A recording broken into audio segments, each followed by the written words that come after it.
할렐루야. 오늘 부활주일입니다. 여러분에게 예수 부활의 복이 함께 하시기를 주 예수 그리스도 이름으로 축원을 드립니다.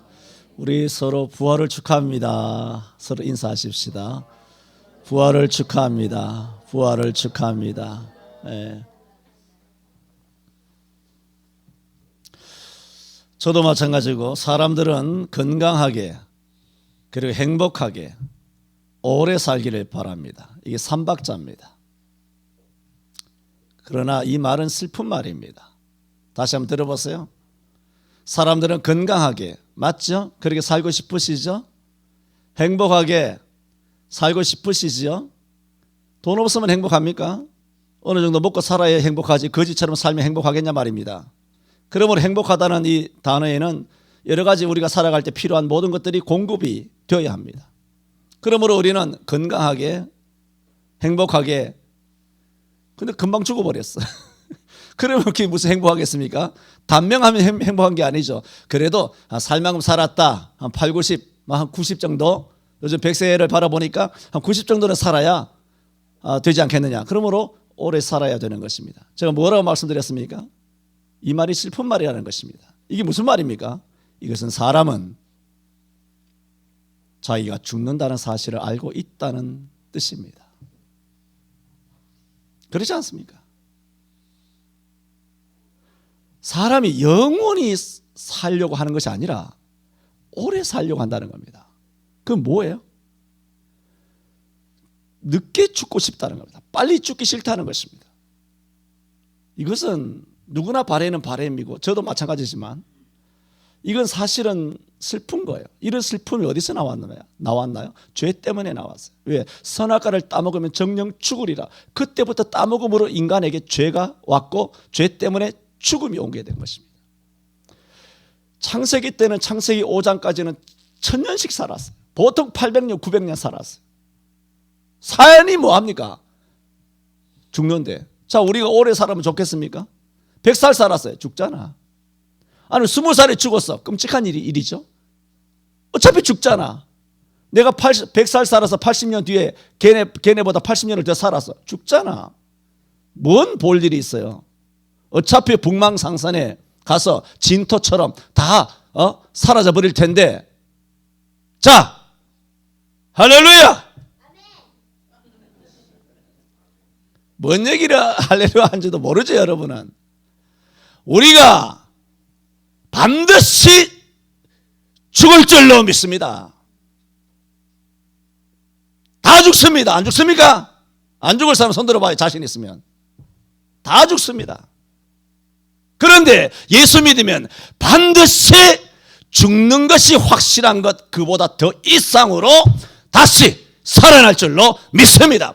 죽음보다 더 강한 것, 그게 부활입니다.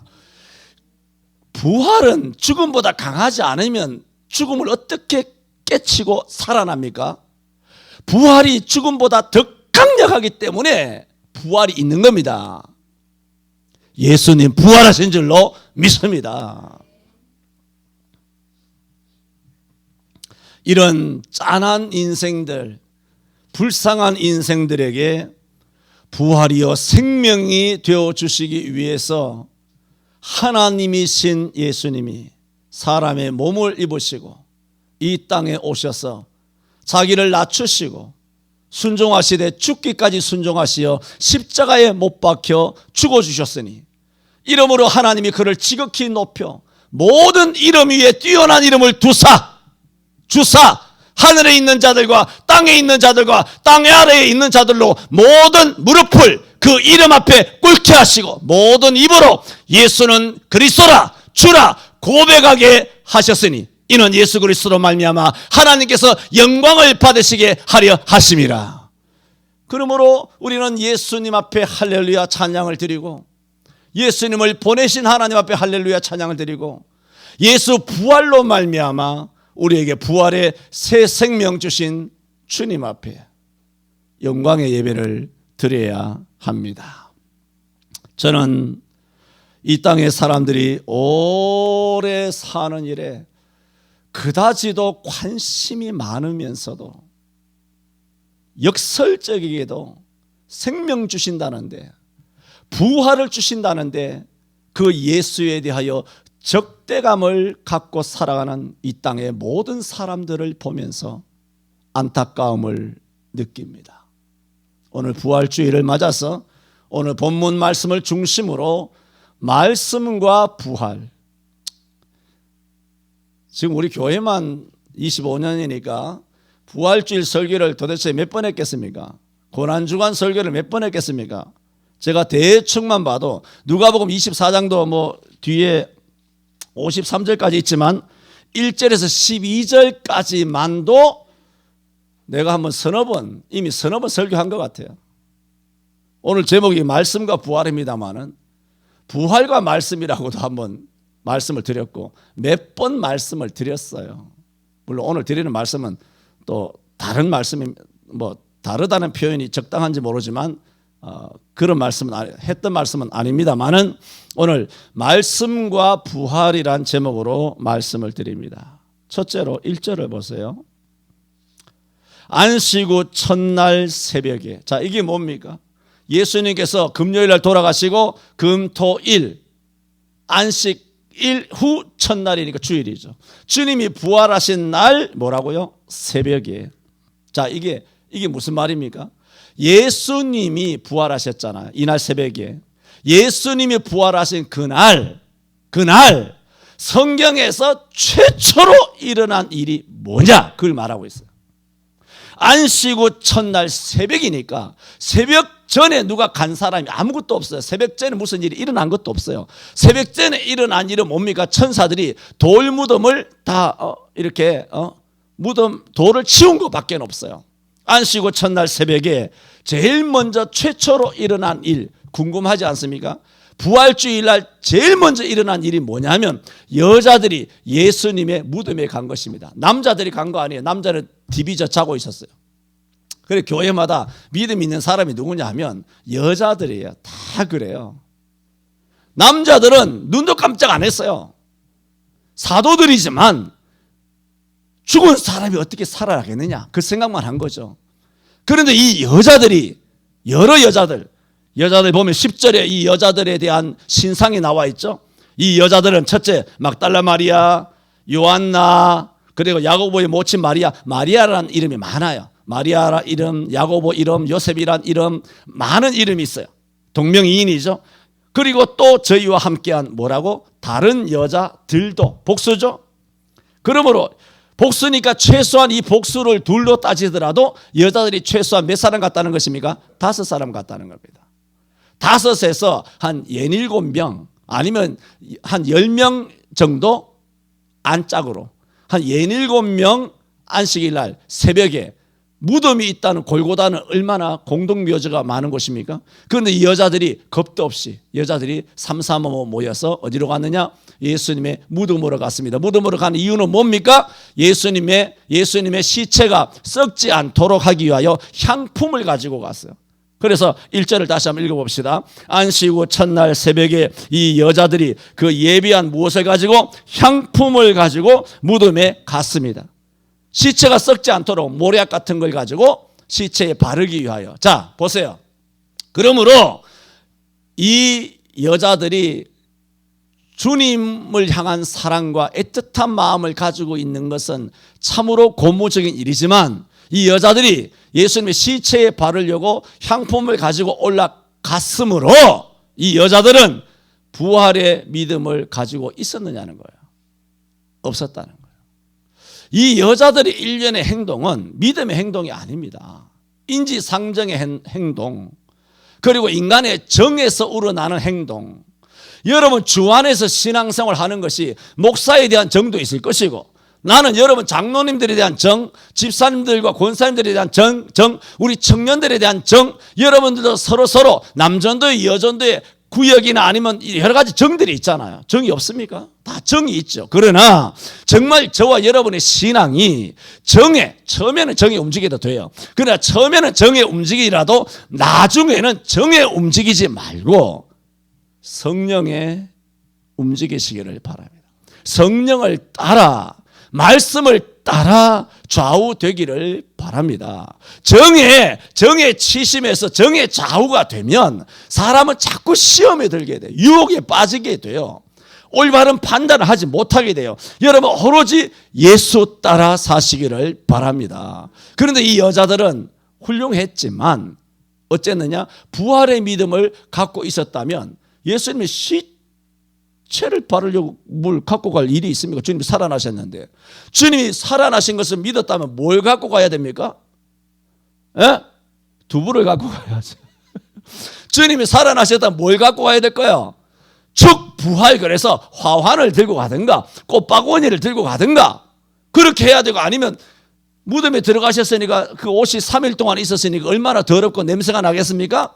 그러면 깨끗하게 이렇게 향수를 갖고 가든가 아니면 새 옷을, 흰 옷을 갖고 가든가 해야 되는데 시체에 바를 향품을 갖고 올라갔다는 겁니다. 그러므로 이 여자들은 믿음은 있었는지 모르지만 뭐가 없었다? 믿음의 꽃, 믿음의 절정인 무엇이 없었다? 부활의 믿음이 없었던 것은 분명합니다. 그러므로 이 여자들의 행동은 믿음의 행동이라고 볼 수가 없습니다. 부활을 안 믿었어요. 못 믿었어요. 상상도 안 했어요. 그렇게 올라갔어요. 새벽에 이 여자 5시가. 그런데 산에서 내려올 때는 이 여자들이 다 부활의 믿음을 갖고 내려와요. 신기합니다. 물론 그 스토리는 잘 알죠. 여러분 예수님 만난 거 알죠? 천사들이 천사들도 만났고 천사들의 메시지도 있었고 또 예수를 만났어요. 막달라 마리아 같은 경우에는. 그래서 부활의 믿음이 전혀 없었던 이 여자들이 올라갔는데 부활의 믿음을 갖고 내려온 거예요. 이거는 180도예요. 처음에는 예수 믿을 마음이 없어서 그냥 교회나 한번 가볼까 해서 왔다가 교회에 발을 들여놨다가 오늘 말씀 가운데 말씀으로 역사하시는 성령을 통하여 예수 만나고 예수를 나의 메시아라, 하나님이 나의 아버지라 그렇게 믿고 만나고 내려가시기를 바랍니다. 오늘 이곳이 바로 그런 역사가 일어나게 되기를 바랍니다. 자, 퀴즈예요. 왜 그랬을까? 어떻게 이런 놀라운 일이 일어났을까? 믿음이 없었다고 말씀드렸죠. 그들은 부활의 믿음이 없었는데 어떻게 부활의 믿음을 한 가슴에 안고 확신을 가지고 내려와서 오죽하면 제자들이 가서 우리가 예수를 만났다고 했어요. 예수님이 죽지 않고 살아나셨다고 그랬어요. 웬만한 확신이 없으면 전도를 못합니다. 왜 우리가 꿀먹은 벙어리가 되느냐? 왜 입을 열지 못하느냐? 왜 그 벙어리 귀신이거든요. 왜 벙어리 귀신이 딱 들려 있느냐? 왜 입을 열어서 예수 믿으라고 말을 하지 않느냐? 확신이 없기 때문이에요. 마음으로만 확신이 있고 뭐 생각으로만 확신이 굉장히 있는 것 같지만 행함을 보면 확신이 없는 거예요. 성경은 행함으로 판단합니다. 행동을 보면 알 수가 있어요. 외치질 않는 거야. 그런데 이 여자들은 믿음이 없었던 여자들인데 산이 올라갔다가 내려오면서 부활의 믿음을 갑자기 받고 내려오자마자 산 아래서 제자들을 만나서 우리가 예수를 만났다고 말했어요. 예수님이 살아나셨다고 말했어요. 그때 그 소식을 듣고 베드로와 요한이 올라간 거 아니에요. 그때 새 올라갔어요. 베드로와 요한이. 그러므로 제일 먼저 부활의 믿음을 가진 사람은 놀랍게도 사도 아닙니다. 여자들이 부활의 믿음을 가졌습니다. 지금 퀴즈를 냈잖아요. 왜냐고요? 여러분, 우리는 여기서 주목해야 합니다. 여인들의 행동은 분명히 믿음의 행동이 아닙니다. 그죠? 그런데 이 여자들이 어디로 갔습니까? 무덤으로 갔잖아요. 무덤으로 갔어요. 무덤을 향했어요. 그 믿음은 누구 무덤입니까? 강도들의 무덤이 아니에요. 로마의 사람에 의해서 진짜 죄 죽은 사람들의 무덤이 아니에요. 자기 친인척 집, 자기 아버지 선사는 얼마나 자주 찾아가고 선사는 얼마나 신주단지 모시듯이 자기 조상을 그렇게 우리나라 사람들은 모십니까? 그런데 이 여자들은 자기 아버지 묘지나 어머니 묘지나 자기 친인척 묘지를 찾아가서 제사 제사 드리려고 올라간 게 아니라 누구를 향했습니까? 제사를 드리든 뭘 하든 간에 누구를 향해서 갔냐고요? 예수 무덤을 뭐라고? 향하여 간 줄로 믿습니다. 이 여자들이 왜 이런 축복을 받았느냐? 주를 향한 부활의 믿음이 없었지만 뭐냐? 주 예수를 향한 방향성을 가졌기 때문입니다. 여러분 일주일 내내 교회를 나간 다음에 흩어져 사시더라도 마음이 성전을 향하는 예수를 향하는 방향성 갖기를 바랍니다. 다니엘이 그랬잖아요. 2억 만리 바벨론에 사로잡혀 갔어요. 누구든지 30일 동안 왕 이외에는 누구 앞에서도 꿇어 절할 수 없다고, 기도할 수 없다라고 그냥 의인을 금령을 찍어서 선포를 하였지만 그것을 두려워하지 아니하고 예루살렘을 향하여 열린 창문 앞에 하루에 그전에 하던 대로 3번씩 기도하였습니다.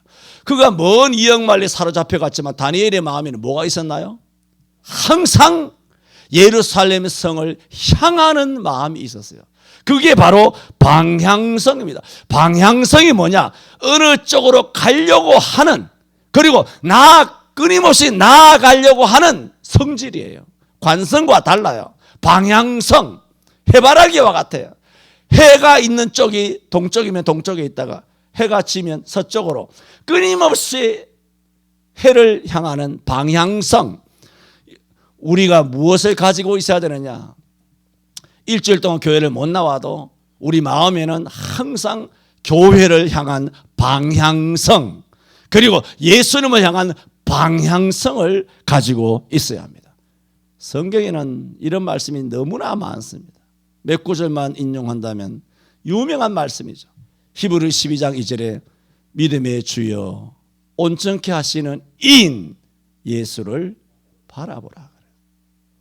빌립보 3장 14절 13절 이하에도 형제들아 나는 아직 내가 잡은 줄로 여기지 아니하고 오직 한 일 즉 뒤에 있는 것을 잊어버리고 앞에 있는 것을 잡으려고 뭐라고? 표대를 향하여 그리스도 예수 안에서 하나님이 위에서 부르신 부름의 상을 뭐라고? 향하여. 그게 뭐예요? 방향성이에요. 어떤 일이 있어도 표대를 향하고 교회를 향하고 하나님을 향하고 예수를 향하고 믿음의 주를 향하는 이런 방향성이 있어야 합니다. 베드로가 물에 빠진 적이 있었죠.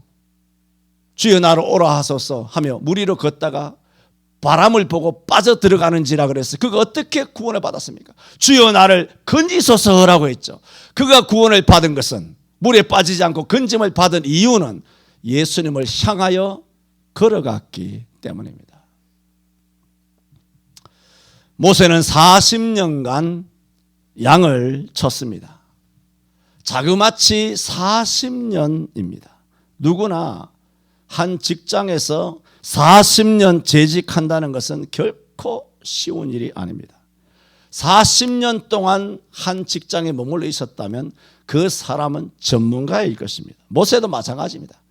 40년간 양을 쳤으니 양에 대해서 전문가고 양을 치고 있었던 그런 미디안 광야도 전문가고 그 자락에 서 있었던 호렙산에 대해서도 전문가였습니다. 손바닥 들여다보듯이 훤했을 것입니다. 그러므로 나중에는 40년 동안 양을 치은 다음 나이가 80세가 된 모세에게 있어서는 인생에 그렇습니다. 우리가 80 되신 어른들도 계십니다만은 젊을 때는 모든 것이 신기하죠. 모든 것이 신기합니다. 그러나 나이 80쯤 넘어가면 인생에 더 이상 신기한 거 없습니다. 더 이상 신기한 거 없습니다. 그리고 더 이상 새로울 것도 없습니다. 모세에게도 마찬가지입니다. 그런 똑같은 날이 지루하게 40년 동안 반복이 되었습니다. 하지만 미디안 광야 40년 동안 아무런 일도 일어나지 않았습니다. 그런데 여러분 아시는 것처럼 그런데 어느 날 갑자기 호렙산 떨기나무에 불이 붙었습니다. 그런데 불이 붙으면 불과 함께 그 떨기나무가 재가 되든가 사그라들고 불꽃이 꺼져야 되는데 나무가 사그라들지 않는 것입니다. 재가 되지 않는 것입니다. 제도되지 않고 불은 계속 타고 있다는 것입니다. 그래서 모세가 이 신기한 광경을 목격하고 내가 가서 이 기이한 광경을 보리라 하며 모세가 하나님의 산에 오릅니다. 믿음으로 올랐습니까? 그냥 호기심입니다. 그냥 단순한 호기심 때문에 호렙산에 올라갔습니다. 모세는 떨기나무 불꽃을 구경하러 갔다가 떨기나무 불꽃 가운데 임하신 하나님을 만나게 된 것입니다. 이게 뭔가요? 이게 방향성입니다.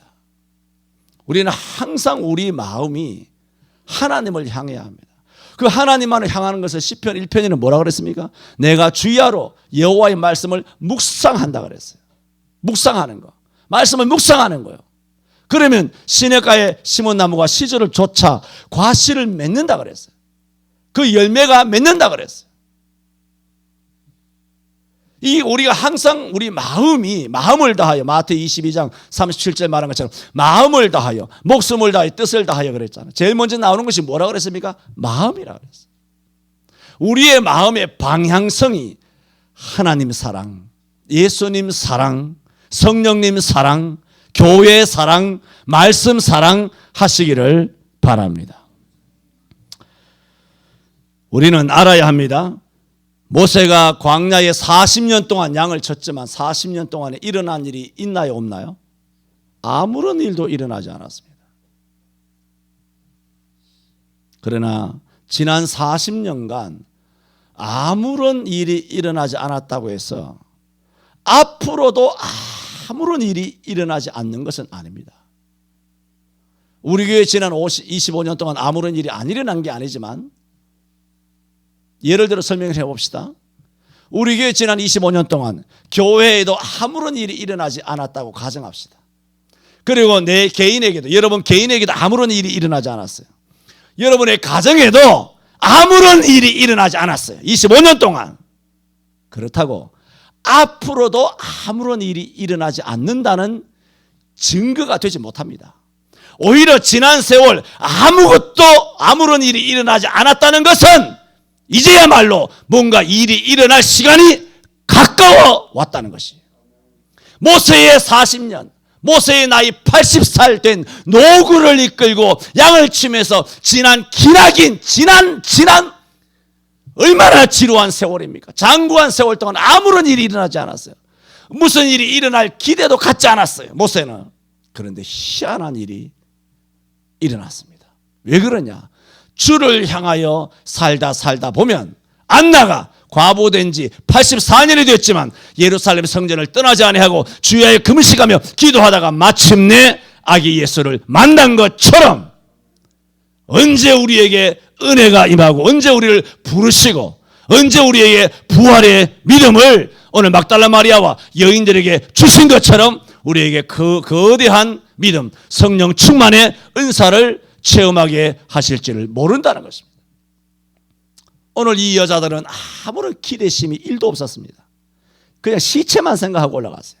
단지 걱정한 것은 저 무덤에서 돌을 누가 굴려주겠느냐.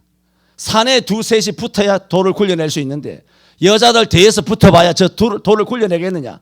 돌을 굴려내야 무덤에 들어가서 예수님의 시신에 우리가 향품 갖고 온 거 이렇게 바를 텐데 돌문이 막혀 있으면 우리가 헛고생하는 거 아니냐. 단지 걱정한 것은 자기들이 소기의 목적, 처음에 의도하였던 것을 행하지 못하고 그야말로 돌아올까 봐, 아무런 일도 못하고 돌아올까 봐 그걸 걱정하였을 뿐이지 저들에게는 아무런 기대가 없었어요. 주님의 부활에 대해서는 아무런 생각이 없었어요. 머리가 하였어요. 그러나 저들의 걸음이 방향이 예수님을 향하였기 때문에 그들이 내려올 때는 부활의 믿음을 안고 내려온 줄로 믿습니다. 여러분이 매주일 교회로 오실 때, 또 일주일 내내 나가서 사실 때 하나님의 교회를 향하여 예수님을 향하는 방향성 있는 이 여인네들처럼 되시기를 바랍니다. 이 여인들이 부활의 믿음이 없이 올라갔다가 어떻게 부활의 믿음을 안고 내려왔는가? 중요한 키포인트를 말씀을 드렸습니다. 두 번째로, 자, 이 여자들이 과연 올라갔습니다. 돌문은 열려 있었습니다. 그런데 본 것은 무엇입니까? 예수님은 못 본 거예요. 예수님 못 봤어. 못 봤을 때는 그들의 마음에 제일 먼저 들어오는 감정은, 느낌은 뭡니까? 누가 시체를 훔쳐갔나? 시체를 훔쳐갔나? 누가 빼돌렸나? 로마나 백부장이나 아니면 종교 지도자들이 예수님의 시체를 어떻게 도둑질해 갔나? 이 생각 이외에는 부활은 시체가 없는 것을 보고도 상상을 못했어요. 그때까지만 해도. 그들이 본 것은 빈 무덤이에요. 예수님, 아리마다 요셉이 예수님을 세마포에 쌌잖아요. 그 세마포가 옆에 있고 예수님은 없고, 머리를 싼 수건이 있는데 수건이 따로 개켜 있고 따로 개켜 있고, 그것만 본 거죠. 말하자면 이 여자들은 빈 무덤만 봤어요. 나중에 베드로도 빈 무덤밖에 못 봤어요. 오늘 본문에 그렇게 말하고 있죠. 12절에 베드로는 일어나 그 여자들로부터 소식을 듣고 급하게 올라갔죠. 올라가서 일어나 무덤에 달려가서 구풀에 들여다보니 뭐만 보이더라? 세마포만 보이더라. 그러므로 여자들이나 베드로나 뭐만 봤다는 것입니까? 텅 빈 무덤만 봤다는 것입니다. 제가 오늘 두 번째로 드리고자 하는 말씀은, 빈 무덤은 절대로 우리에게 믿음을 주지 않습니다. 주의해야 합니다.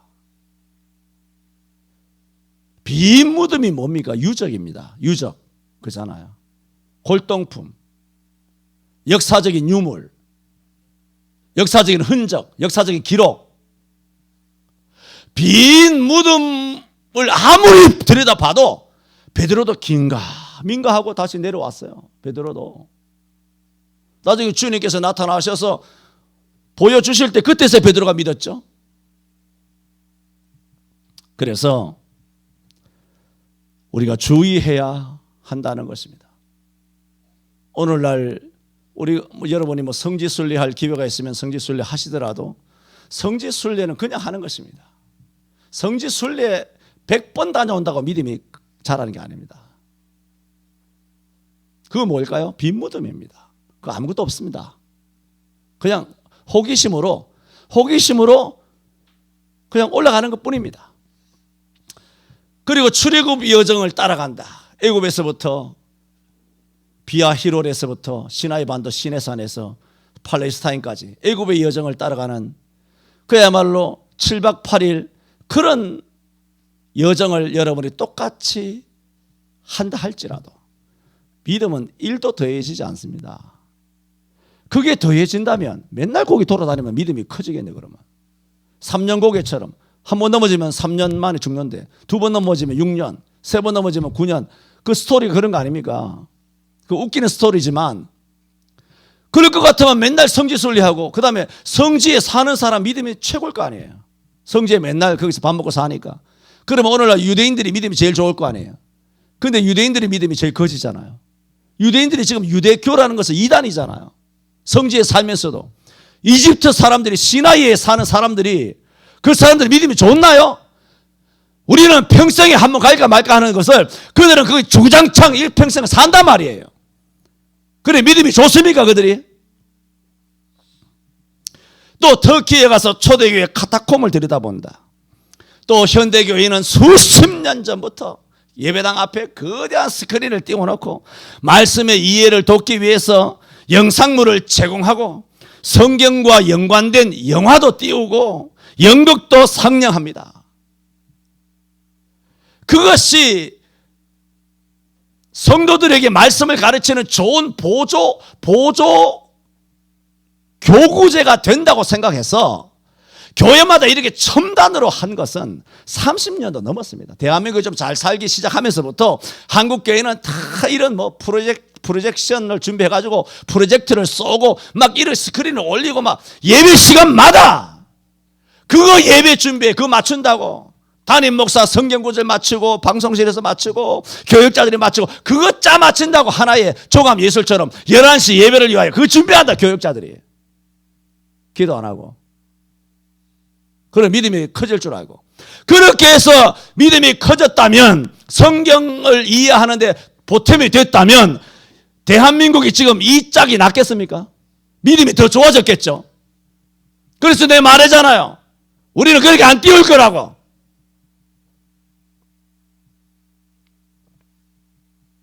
절대로 절대로 믿음에 1도 더해주지 못합니다. 빈 무덤은. 그것들은 한순간의 감동일 뿐입니다. 여러분, 순간적인 감동은 우리가 하다못해 주말 연속곡만 봐도 눈물 흘립니다. 감동이 옵니다. 그렇지 않습니까? 오케스트라의 연주만 들어도, 할렐루야 이런 이런 연주만 들어도, 핸델의 메시아 연주만 들어도 우리가 감동이 하고 눈물이 울컥 난다니까. 납니다. 합창 같은 그런 공연, 대합창의 그런 공연을 들으면 울컥합니다. 그건 감동일 뿐이에요. 그런 데서도 얼마든지 감동이 옵니다. 드라마나 소설, 하다못해 10,000원 주고 들어가는 영화를 보면서도 감동을 받아서 영화를 보면서도 뜨거운 눈물을 흘립니다. 그것은 어떤 식으로든지 간에 알아야 합니다. 여러분에게 절대로 믿음의 1도 보탬이 안 됩니다. 뭡니까? 빈 무덤입니다.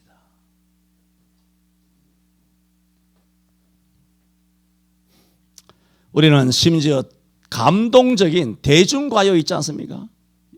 작년부터 유명해진 임영웅이가 뭐 노래 불렀습니까? 뭐 여러 가지 감동적인 노래가 있잖아요. 제목 한번 이야기해봐요. 기억도 안 난다. 60대 뭐 노부부의 뭐 그런 게 있지 않습니까? 그런 노래나 또 몇 가지 있지 않습니까? 그거 들으면 어떻습니까?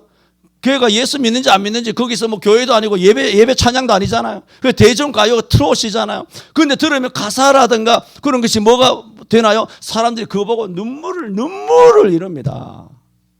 눈물바다를 이뤄요.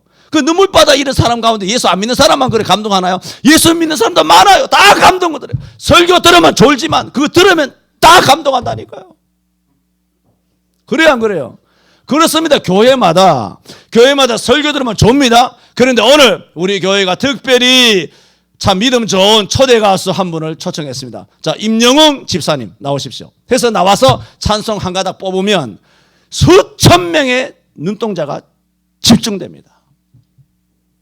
그 재미를 알기 때문에 목사님들이 연예인들을 자꾸 끌어다가 갖다 세우는 거예요. 그 재미를 알거든. 목사들은 어떻게 하면 성도들을 집중시켜서 은혜 받은 것처럼 그렇게 할 수 있을 것인가. 오늘 교회 가니까 오늘 아무개 연예인 남진 장로님 나왔다더라. 무슨 송대관 집사님이 나왔다더라. 저쪽 교회에 있지 않았습니까? 뭐 연예인들 수두룩하잖아. 이 강 건너편에 저쪽 경기도 일산에 수두룩한 게 연예인들이에요. 그런 사람들이 그 목사님들이 그걸 이용을 하는 것이죠. 그러면 그 교회는 믿음이 좋아야 될 거 아니에요. 우리 교회 연예인 하나도 없는데 여러분은 왜 이렇게 믿음이 좋은 것이요? 에? 연예인들 불러내서 한 번씩 특송시키고 하면 여러분의 믿음은 이제부터는 개박살 나는 거예요. 그때부터. 왜? 그때부터는 장난을 하는 거예요. 목사가 장난질을 하는 것이지.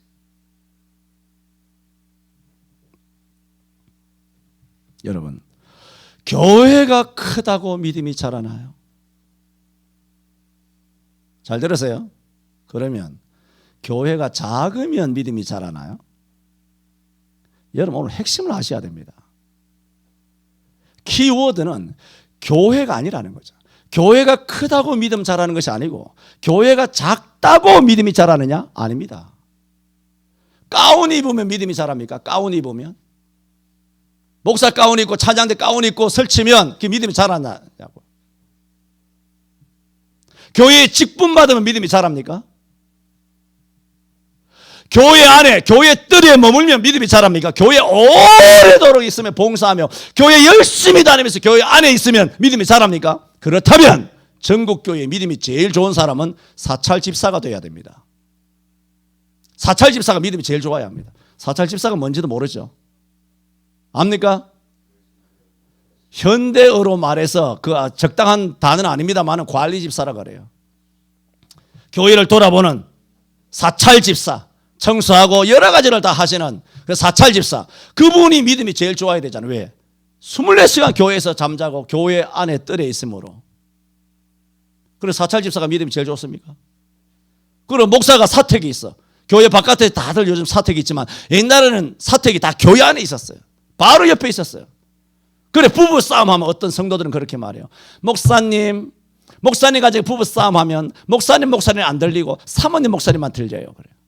얼마나 사모가 대가 세가지고 고함을 지르고 목사를 아주 갈구고 목사 바가지를 꺾는지 사모 목소리만 들린다는 거예요. 다 뜰 안에 있으니까. 그러면 교회 안에 사택에서 살면 목사 믿음이 좋아집니까? 목사 그 아들 딸년들은 믿음이 좋아지냐고요? 에? 교회 뜰에 살면 그런 식으로 믿음이 좋아지는 게 아닙니다. 그래서 제가 빈 무덤은 믿음을 주지 못한다. 마지막 세 번째로, 그러므로 뭡니까? 말씀입니다.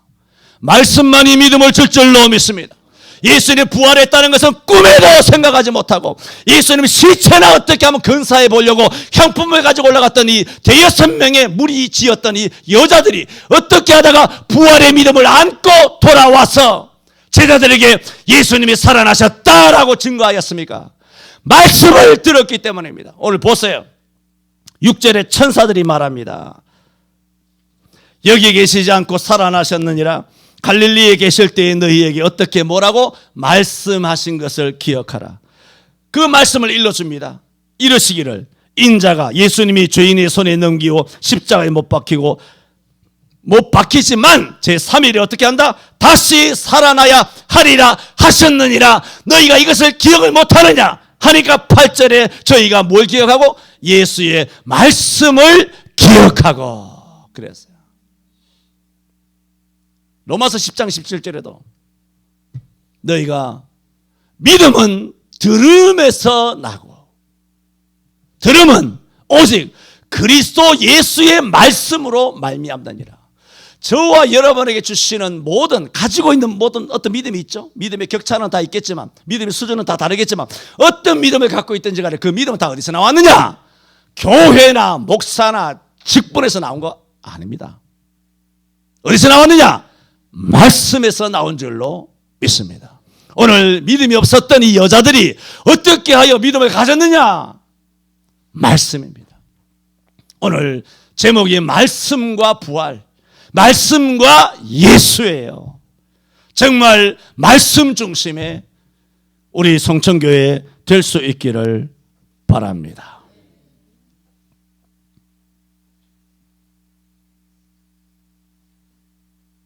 저는 오늘 부활주의를 맞아서 언제 죽어도 죽을 뿐 아니라 죽음 이후에는 심판까지 놓여있는 불쌍한 인생들에게 부활을 주시기 위해서 예수님께서 친히 사망 권세를 깨뜨리시고 3일 만에 부활하신 사실을 말씀을 드렸습니다. 오늘 부활주일 아침 그들은 부활의 믿음이 없었지만 예수님을 향한 방향성을 가지고 나가다가 안나처럼 방향성을 가지고 나가다가 모세처럼 방향성을 가지고 나가다가 믿음의 주여 온전케 하시는 예수 그리스도를 바라보는 방향성 있는 믿음을 가지고 나가다가 다니엘처럼 이역만리 바벨론에 있더라도 예루살렘의 방향을 향하여 방향이 흐트러지지 아니하고 나침반이 정북 정남을 가리키는 것처럼 우리 영혼의 속에 성령의 영적 나침반이 오직 정 예수 정 말씀만 가리킴으로써 저와 여러분의 신앙이 큰 교회, 작은 교회, 가운 입은 거, 사람의 인기나 아니면 화려한 거, 영화스러운 거, 인간의 감동을 주는 거, 눈이 번쩍 뜨이는 신기한 그런 연예인들의 노래에 좌우되는 쓰레기 같은 인간들 되지 말고 진짜 그리스도인들 되시기를 바랍니다. 찐 그리스도인들 되시기를 바랍니다. 가짜 금 되지 말고 24K 되시기를 바랍니다. 교회 다니려거든 제대로 진짜 예수 그리스도인이 돼야 돼요. 예수쟁이가 돼야 돼요. 그것이 뭐냐? 부활의 믿음이 있느냐 없느냐로 구분합니다. 부활의 믿음에 그리고 믿음의 절정은 부활의 믿음, 순교의 믿음, 재림의 믿음입니다. 이 삼박자가 진짜 24K 믿음입니다. 이런 믿음을 오늘 부활주일 여인들에게 주셨던 것처럼 저와 여러분 한 사람 한 사람 모두에게 주시기를 주 예수 그리스도 이름으로 축원합니다. 기도합니다. 하나님 아버지